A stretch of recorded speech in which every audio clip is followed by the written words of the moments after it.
kids, today we're going to see the story of a young Brahmin called Matta Kundali who is to stay at Savatthi. Now, this verse is from the Yamakavagga of the Dhammapada of the Tipitaka. Let us get into the story. Now, this young Brahmin was staying at Savatthi and his father Adinna Pubbaka was very stingy. This old man was so stingy that he would even whatever gold ornaments that he had kept for his young son, that also he himself carved it in gold. So he would not give money for anything. Once it so happened that Matta Kundali was very ill and no physician could cure him. Now, Adinna Pubbaka did not want anybody in the village to come and see what were his possessions. So he took Matta Kundali and put him in the terrace so that people can only see his son and not come inside the house. The Buddha, when he went on his alms round, he had great compassion. With his Buddha eyes, he had already seen Matta Kundali very sick. So he went on his alms round and he passed the house of Matta Kundali and he just spread a ray of light where Matta Kundali was sleeping.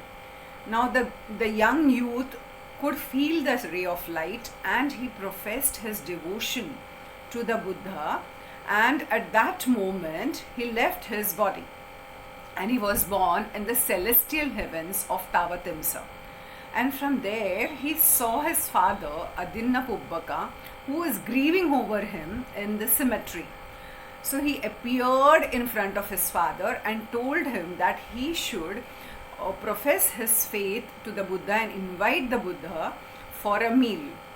Because his son had requested him, Adinna Pubbaka invited the Buddha for meals at his house, and along with other monks, the other lay disciples also came in.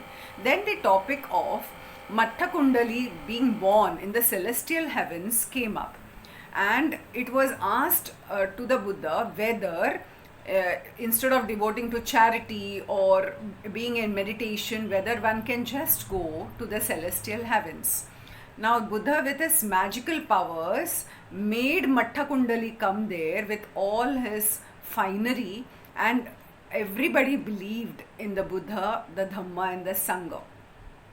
And the discourse that Buddha gave ran as follows: Manopungaba Dhamma, Manosetha Manomaya, Manasa che pasannena, bhasati va karoti va, tato nam sukha manaveti, chaya va anapayeni. Now this means that all mental phenomena has mind as its chief. They are all mind made. If one speaks with a pure mind, happiness, that is sukha, will follow like a chaya or a shadow. After hearing this discourse, both Matta Kundali and Adinna Pubbaka attained Sotapatti Magga and Sotapatti Phala, that is levels of enlightenment. When we look at this particular verse, the Buddha has explained so clearly to us that whatever happiness, whatever we will get, it is all mind made. So we have to think of our actions with a pure mind, so the happiness will follow us like a shadow. May all beings be happy.